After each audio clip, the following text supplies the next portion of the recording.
let's get started. Y'all are Let's do at it. Visionality's Building Forward. We're really glad to have all of you with us. Y'all know the jam. We cover a really big topic in 25 minutes or less. We have all the answers in this room.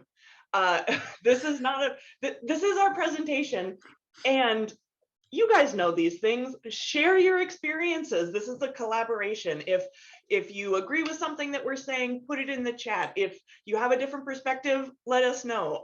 We're going to do our 25-minute thing and then open it up for questions, comments, feedback, lived experiences. So definitely this is a group project. My dog will bark, so that's just known. Nico, do you think your dog will bark? No, she's asleep, and my cat will also sleep too. Okay, She's perfect. So we're just gonna make space for everyone to show up as their full selves today, right? Okay, shall we get started, my friend? Let's do it. All right, today we are talking about end of year campaigns. It's August. It's not the end of the year. Nico, why are we talking about this now? Because it is never too early to start thinking about your end of year campaign, unfortunately. Well, not unfortunately, I should say, but yes, seeing it as the middle of summer, days are longest, and end of year campaign happens when it gets dark at 4 p.m. But it is really never too early to start thinking about it, to start planning for it. And I think one takeaway, if I can leave any wisdom with y'all today by the end of this, is that kind of the more advanced planning you're able to do, the more you'll be able to do with your end of year campaign, and the more successful I think it'll be in the end. So that's why we are talking about the holiday season in the middle of summer. Excellent. Do you want to take us through the timeline first? Yeah, absolutely. So a little bit of preface before I share my screen. This is a timeline that we like to share with clients. It's obviously been updated for 2022 calendar. Now, another caveat is that this timeline isn't set in stone. It's kind of our suggested recommendations on when to do things. But you'll see some of the hours expected, some of the due dates are a little bit different just because every client is different, right? Like last year, one of our clients, we didn't sign on with them until October 1st. And so everything from middle of August to October, we had to crunch in about 2 weeks. So with some of our other clients for this upcoming end of year campaign, we'll be able to stick to this timeline more faithfully. So with that, let me jump right in. Well, and another thing too, like you need to tailor it to whatever happens in your organizational calendar, right? So if you have a big event at the end of the year, like whatever, like this is another reason why it's super important to get it started early, because you might need to work around other initiatives. Yeah, that's a great point. Also, y'all don't need to take feverish notes. You don't need to take a screenshot. You don't need to do anything. We're going to make this available on our website. It's what is it, an Excel? So don't worry about any of that. You can just download it from us. Yes. So with that, let's take a look. So I think we can all see the multi-channel end of your campaign. Some thumbs up if you're on video to make sure it's viewable. Okay, good. I see some nods. That's perfect. So we'll just go ahead and start right in. So I've sorted it by the due dates, which you can see in column D right here. Now, again, just kind of what I mentioned, those due dates are not hard and firm, so you shouldn't expect those to be, but there are some pretty strong recommendations we make for clients just to kind of keep some benchmarks to keep the train rolling, to make sure by when the actual end of year comes around, it's not so frantic, not so helter skelter. But so we'll start with pre-planning. So obviously by the end of August, we think you should have your goal determined, and obviously that's different for every organization. A major successful fundraising campaign could be $10,000, it could be $10 million.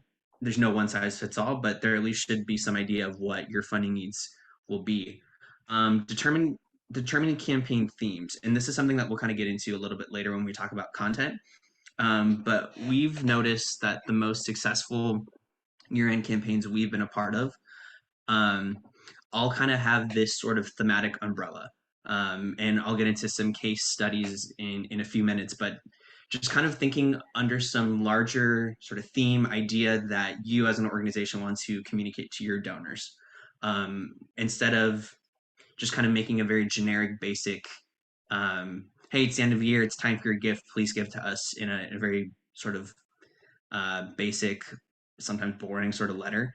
Kind of being able to tell a story within the sort of thematic idea that fits into your organization's communication strategy has been really successful from what we've seen. And then, you know, more pre-planning to work with your staff. Getting input from your staff on what their funding needs might be is a great way to get started if you're having sort of a rough idea thinking about your theme, just seeing kind of what comes up from the rest of the organization, and then just doing a lot of content gathering. So if you need to take photos, designing some graphics, if you need to hire a photographer, we've had clients do all this before. Now you may not need to do it, but it's there, and it's something we think you should have done by the end of September. So then moving on, so for the website, we always recommend having a landing page of some kind for the end of year campaign, whether it's just a simple few paragraphs. This is what the end of your campaign is about. Here's where you can give, just kind of making it easier for folks to give in a different place than your generic give now page is kind of the recommendation we make. And that usually should go live kind of right before you're ready to get started. So before Thanksgiving, after Giving Tuesday, and we'll get to Giving Tuesday in a bit. And that's when we think it should be ready. The mail piece. So, and before I get to the 3 channels, let me start by saying that these 3 channels, mail, email, and digital, based on what your organization, how it communicates with your constituents, you will, I should say, favor one channel over others. Some of our clients, we have one client in the past I can think of that they had really responsive, or they had really great response rates to their mailed newsletters that they sent out twice a year. Their constituents really came to expect those, would be concerned if they didn't receive them, which is ironic because they were kind of in the environmental space, and you would think mailing things out may not be good for the planet, but they realize that their folks loved getting those newsletters, having something in hand to read in the mail. So we kind of put more of our time and energy for them into their mail channel, just because that's how their donors like to be communicated to. Other organizations, we did some mail pieces for them last year, and we noticed that their responses to those were a lot less than their emails. Like, they sent out a monthly newsletter over via email that gets great responses, and so planning for this end of your campaign, we're going to dedicate a lot more time and energy into making those emails really stand out for the campaign. And obviously social media, that's kind of all over the place, isn't the right turn of phrase, but everyone's capability for social media is so different. So we definitely recommend having a component in there, but again, kind of similar to the different channels, like depending on how you communicate with your donors, whether they're active on social media or not, just kind of would determine how you kind of prioritize your time into each channel. But again, you can sort of see, oh, go ahead. And Nico, I think another plug for starting early and having your basics covered, which is, do you even know how your donors like to engage with you, right? Are you tracking engagement levels, and do you have that data on what your highest ROI outreach opportunities are? Yeah, exactly. And that's definitely something that can and should be added to this sort of pre-planning channel up here. Just kind of getting your ducks in a row, seeing what you're working with before you start embarking on this big journey that is the end of your campaign. And then the last channel that we put is optional, but we recommend if you have the time, is we really love this digital video, or this donor video software called Thank You. Quick explanation for those who don't know. So someone in your organization can record a video saying, it's the end of your campaign, we're looking to raise X amount of dollars, please join us in this campaign. And we can send some examples after the session, but we've used this to great success to have people from the organization make a video pitch to their donors, and it gets sent directly into their inboxes, and people can see it, respond to it. They can give right on the email. So then you just fill out the form right there. It's super easy. I can talk all day about Thank You and the basics of it. So I'm definitely happy to answer some more questions about that after. But again, it's not something that every organization has the time or capability for, but if you do, we definitely recommend doing something in sort of the video space. We're seeing more and more organizations get great responses to that. So that is the timeline in a very brief nutshell. I will be happy to answer questions after. And again, this will be shared with you. And it shouldn't be taken as firm, like if you don't hit this due date, the whole campaign is going to fall apart. But we've noticed, or we think that hitting these sort of deadlines roughly on time will make sure your end of year campaign goes smoothly.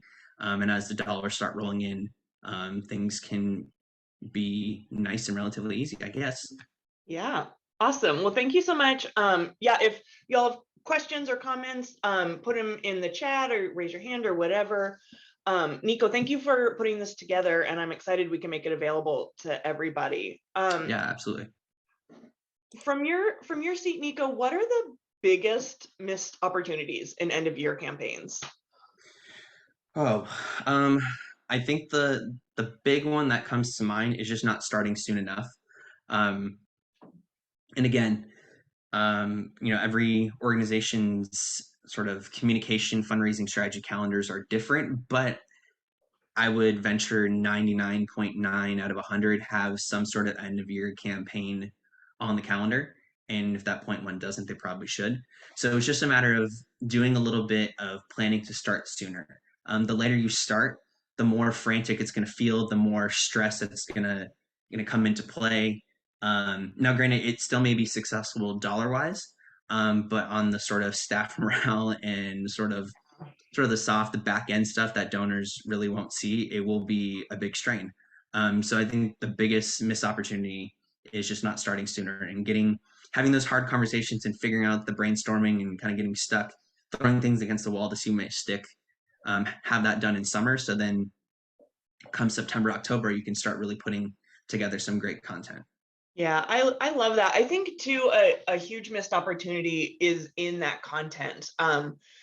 When you only have a few perspectives writing your content, you may miss some of your whys. Every organization has multiple whys, probably 3 or 4. And so again, if you're like just in a tunnel, and you're only representing the thing that matters to you about an organization, you're totally missing out on a whole bunch of donors. Yeah, absolutely. And I'll just add one more in there, kind of related to that, having different whys. I think another missed opportunity we've seen from some end of year campaigns is that it's pretty clear that the organization did not do segmenting of any kind.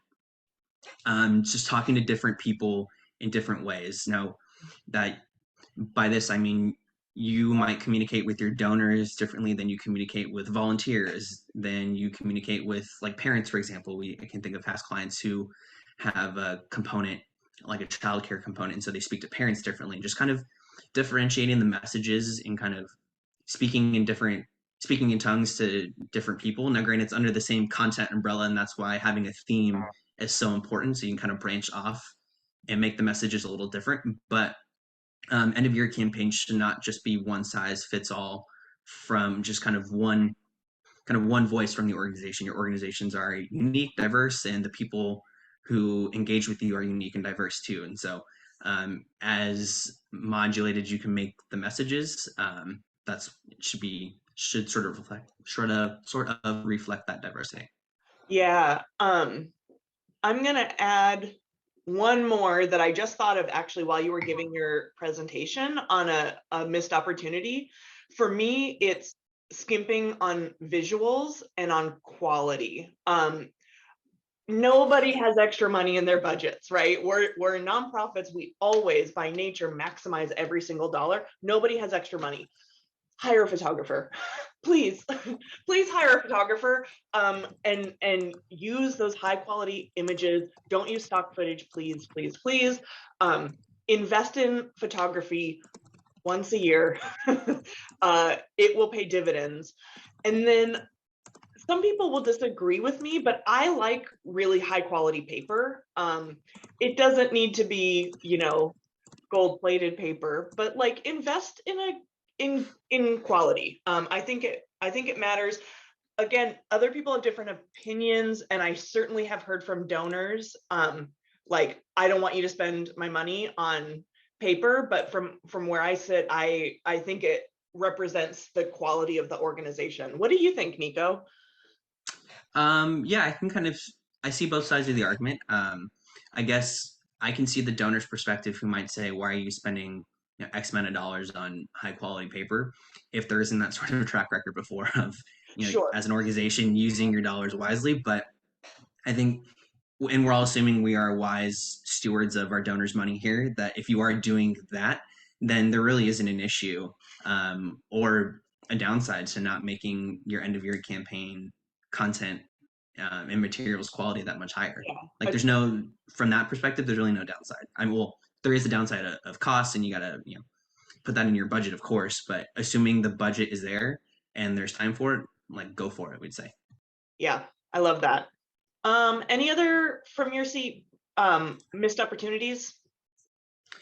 One that I can think of that I didn't really touch on, and this is sort of towards the end of your end, well, not the end, but sort of right when you're in the middle of your end of your campaigns, is not tracking, like gifts are coming in and not doing as much tracking as you're able um, to know, like not just who it's coming from, but just kind of getting all the information that's associated with someone making a gift. I'm kind of having that, kind of tracking that, putting it, storing it somewhere securely and kind of cleanly in your donor databases, I think is a big missed opportunity that would be helpful for stewardship after the campaign. Yeah. Ashley has a question. Hi, my friend. Is mail a must? Can you have a successful campaign without physical mailers?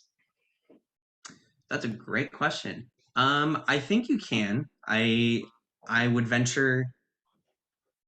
I think I would say it depends on sort of, again, the work sort of pre-campaign of how you speak to your donors and constituents. Now, if, like I kind of mentioned at the top, we have the client I'm thinking of whose donors expected to be communicated with by mail, that obviously would not work for them. But if you're really not getting the return on investment in mail, because it's a big time Mhm.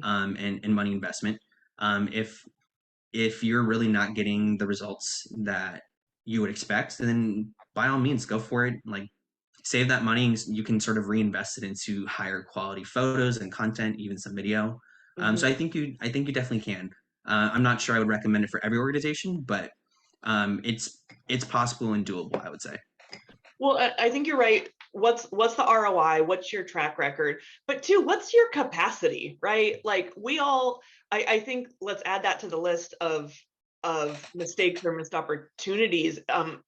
Not having the capacity to execute on your plan. So I think we all, we're so in nonprofits, we're so used to doing more with less, and that's a great fast track to burnout. And so like just being realistic about the the complexity and the scale of your campaign and what's truly achievable for your team within your own constraints. Yeah, and before we move, I can add some personal testimony to that. In a time where we, as a consultant, actually did not assess that as well as we should have. Mm. So one of our past clients in their end of year campaign 2021, we made the pitch to them about Thank You. They were kind of looking to do more and kind of have some new ideas. So Thank You was an easy one. They loved it. And the mistake that I made was not realizing just how busy their CEO was. And their CEO founded the organization. He's just like, he and the organization are kind of synonymous, and that's how people kind of associate. And so I wrote this really elaborate thank you script. It was great. I worked really hard on it. And the problem was that I just put too much on his plate. Yeah. And he wanted to, he recorded it, and he was very finicky and wanted to get it right, which to his credit is totally fine. So he spent a lot of time recording, re-recording these videos. He ended up recording individual videos to individual people, which took up a lot of time, and it just added way too much stress onto his plate, which is already big enough. And so, as going forward, in their next fundraising campaign, which happened earlier this year, I kind of took that into account, knowing that, okay, person A is super busy. He loves doing Thank You, but he can't do as much as we asked him to do back in December, kind of make it a little bit easier. And we noticed that his stress levels went down, ours went down. So just kind of being honest about your internal capabilities. And if you're not able to do much, that's okay. There's still plenty to do, but just not trying to give yourself too much to do. Yeah. To then feel like you really need to cram and stress out to meet those expectations. Yep. Love it. My friend, we have 6 minutes left. Yeah. So quickly share why we hate Giving Tuesday. Yeah, I'll make this brief. So by we I mean Visionality, we steer our clients away from Giving Tuesday in part because it has become a lot of sharks swimming in a very shrinking pool.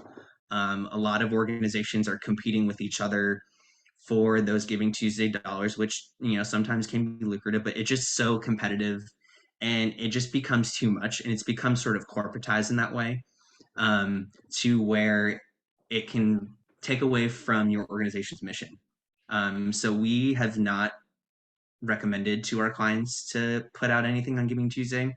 We usually do it a couple days after, even a week after, and we've seen the dollars coming in don't really alter all that much. And I think some of the bigger like national global nonprofit organizations can really dominate the Giving Tuesday space and just not leave room for anyone else um, in those inboxes. So that's Yep. the main reason why we steer away from Giving Tuesday. There are a lot of other reasons I'm sure we can get to some other time, but yeah, we're Yep. not real big Giving Tuesday people around here. Pass. Use your energy in other ways. All right, we have another question from Kathy. Hi, Kathy. With all the mail people receive during the holidays, what advice can you give us regarding how to get your mailer noticed? Is it envelope size, holiday card format versus letter? Also, what is your advice regarding the timing of sending out a year-end appeal and regular newsletter? We often find that sending them weeks apart reinforces our ask. All great questions. So let me start from the top. So what advice can you give us regarding how to get your mailer noticed? So envelope size is something we have noticed can make your mail stand out. One case study I can think of from one of our past clients.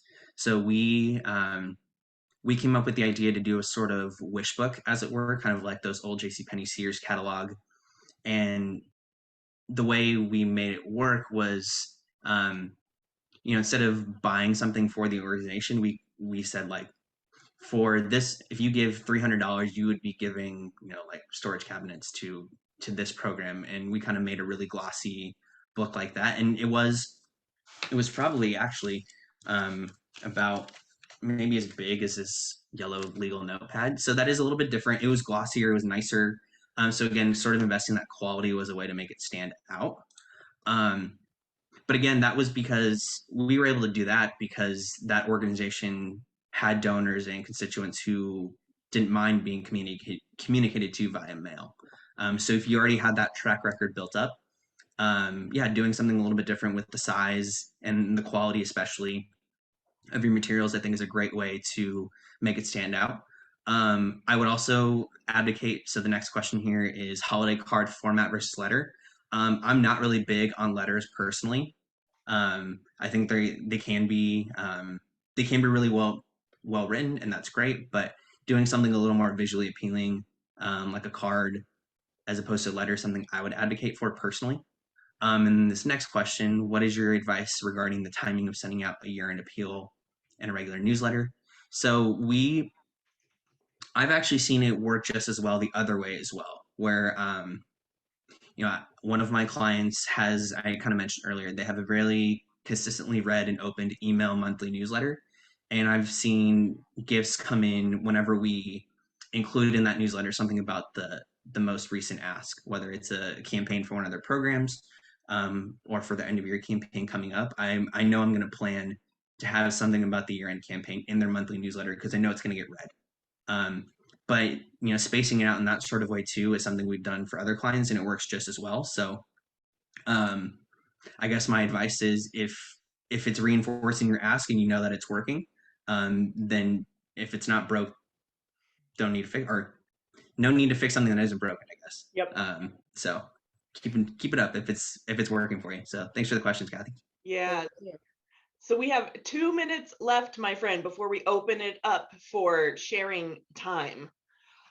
What is your most important list maintenance to be done right now from your perspective? List as in your donor database. Yep. Yeah, I would say it's making sure contact information is as up to date as you can, especially if you're going to be doing something over the mail. You obviously email too, but just getting contact info as clean as you can when it's in the summer and maybe it's a little bit quieter for you as opposed to the end of the year. That's the perfect time to send out, hey, I hope you're having a great summer. We're looking forward to these programs or whatever we're doing in the fall. We just want to make sure you're getting. We want to make sure you're hearing from us. Can you make sure your contact info is correct? Love it. Is or if it's not, but just making sure your contact info is as up to date as possible, so you don't get a lot of those envelopes in the mail with the dreaded yellow return to sender stickers that are just demoralizing to receive. Truly. And we've already said it, like we're all trying to do more with less. No one has extra money in their budget. And so like, yeah, the it's less bad with email, right? Because it doesn't cost you so much to print and mail and all that stuff. Final thoughts? Just my biggest pitch for today is just being honest with what your organization is capable of doing. And again, if it's not a lot, that's okay. There's still plenty to work with. But then also, it's never too early to get started, to start thinking about the sort of content themes you want to tackle, kind of asking your staff, hey, what are the biggest needs as an organization that we have? Because oftentimes they'll come up with things that you may not think of. Mm-hmm. And just kind of starting that groundwork now in the summer. Oh, and getting your database as clean as you can. Just starting now in the summer will pay off in a lot less stress and hopefully more dollars by the end of the year. Yeah, and I would add to in terms of asking staff what their needs are, don't be afraid to let your donors know that you need money, right? It's okay to say, we have done this incredible work. This is how our program has evolved or grown or changed or whatever throughout the year, and we have a gap, and the gap is really, and we need to fill this gap. And what's the issue if we don't fill this gap? So yeah, so don't be afraid to say, hey, your investment is really needed at this time. Absolutely. Yeah. Well, my friends, lived experiences, end of year campaign success stories, questions, horror stories. Come on camera if you would like. Put it in the chat. I want to hear what y'all have done. Oh, there's my friend Patty. Thanks, Patty. Glad you were here.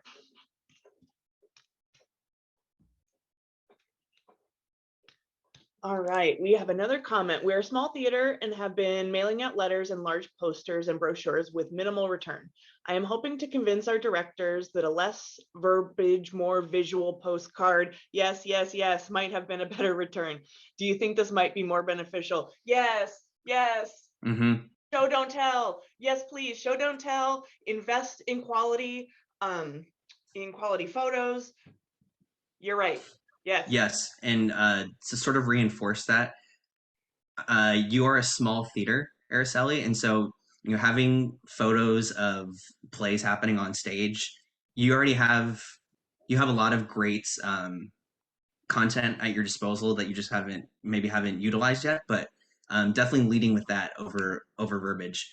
I can think of a past client. They're in the environmental space, and they had a sort of similar issue where they wrote these very beautiful long letters, but they work in the environment, and so we recommended just go out and take a camera, take some pictures of the landscapes that you work on, and a lot more visually appealing that way. So definitely recommend having some visual content with your plays and other activities happening in action. I think you can really lead with that and have a lot more return.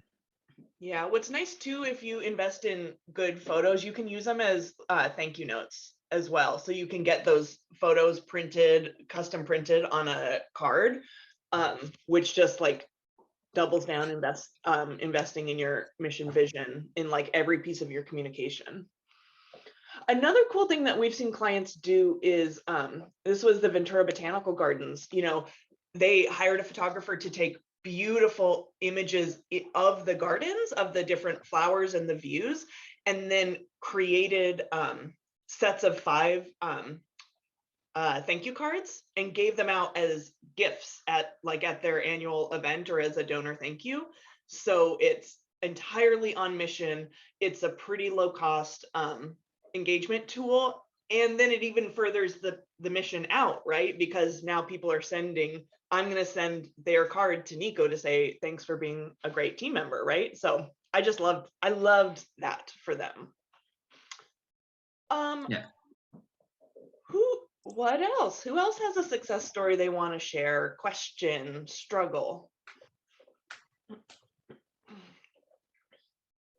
Perhaps we've done it, Nico. I think we solved end of year campaigns. Now everyone's going to raise quadrillions of dollars. Wait, we've got Kathy. Hold on. One thing that I think was very helpful for us last year, part of it was due to timing of our newsletter, is that we wound up putting a thank you in our end of the year edition, thanking all of our Circle of Inspiration donors, which is our major giving campaign. So I think a lot of people saw that their name from the previous year and wanted to give again. And I noticed that we had some repeat gifts from that campaign in the year-end mailer because the timing of the names being in there. So I think that's something we're going to do again. Previously, we had thanked them in an earlier issue, but having it closer to the end of the year really helped with renewing those pledges. I love everything about that. And here is one of my very favorite cash extraction techniques. So something that you can do when you're doing like an annual report or like something like this, if you list your donors and you group them by gift level, I personally don't like to put the dollar amount, but you could like name the different categories. But what you can do is you get that mock-up and you put your donors in their categories, and then you send it to them to be like, hey, I make sure that your name is right. Like, did I get the order correct? Is everything spelled properly? But then the donor looks to see where they are, and everyone knows like who you give like, right? And so they may see that their giving colleague is one level above them, and they'll ask, hey, what do I need to give to get bumped up to the next level? It's just like a nice little tweak. Plus, it's also a good idea because then you get people's names spelled right. But that's my little secret. No, that's it. I like that's that. a great idea, Kathy. I'm glad that worked really well for you. Yeah, it's kind of a little nudge to, hey, you have a major gift yet, but also that's a nice bit of stewardship of thank you for all the people who've given already. So kind of doing soft asking and stewardship all in one. That's a great way to utilize resources and kind of be efficient that way. Yeah, awesome. I have a follow-up to that, if that's okay. Yeah. Please. Actually, we did a similar thing with our donors on one of the campaigns that we ran for our summer education program that really worked, which was running a report to find out what they donated last year and putting that in the letter saying, last year you donated $100. We'd be very thankful if you could donate the same or more. And on that campaign, we actually got a huge return rather than the other ones where we didn't list it. And we also put it in an email form with a link to the donation page. And so people just had to click it and then basically click, a couple things and send the money. So that worked really well, letting them know what they've already donated just, last year. Love That's it. great. And make it easy for people to give you money. People like have a couple people go through your donation process and tell you if it's easy or hard and what's confusing, right? We want to make it easy for people to give you money. My favorite horror story, I read a newspaper article about a local nonprofit, and I have no connection to this organization. I was so moved by the article that I was like, I'm going to give them a gift. Like, I don't know who they are. I'm going to give them a gift. no donation, no donor portal on their website, no information about how to mail them a check. I had to call them to ask them how to give them money. And I'm like, y'all, come on, like, make it easy to take my money. So I love that. I love it. I love it. Well, good job. And that's a great use or a great example of you having really good data on your donors and keeping it in place where you can find it easily and store it so you can recall it in a way that that is speaking to the donor. They can see that you have their information, you're using it well, and you can communicate to them in a different way. So great work. Way to go. Other success stories. We want to celebrate you.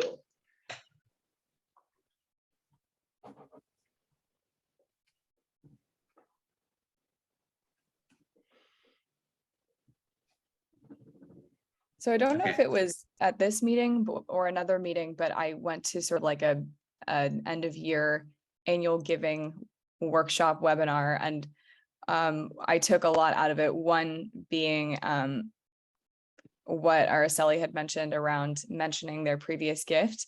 We gave them like sort of options for giving their giving level a little bit above that, and then, you know, maybe quite a bit above that, and specifically wrote out what that would fund for each level, which people loved. We did a longer letter. We included a PS at the end that referred to our newsletter. We hand addressed envelopes that were over, you know, for givers who gave over $1,000. And then we also used stamps as opposed to using a mail house. Mm-hmm. And that really increased our returns pretty substantially. Wow. That's great. Awesome. Yeah. Awesome. Yeah, that's sort of segmenting your major donors, I guess, in a way. And especially if you have the time and capability, which it sounds like your team did, to handwrite and stamp, because it's a little bit time conducive, but having investing that time wisely into your major donors pays off, and just kind of speaking to them in a different way than your other donors. Yeah. So great work. Love it. Other successes, questions, challenges?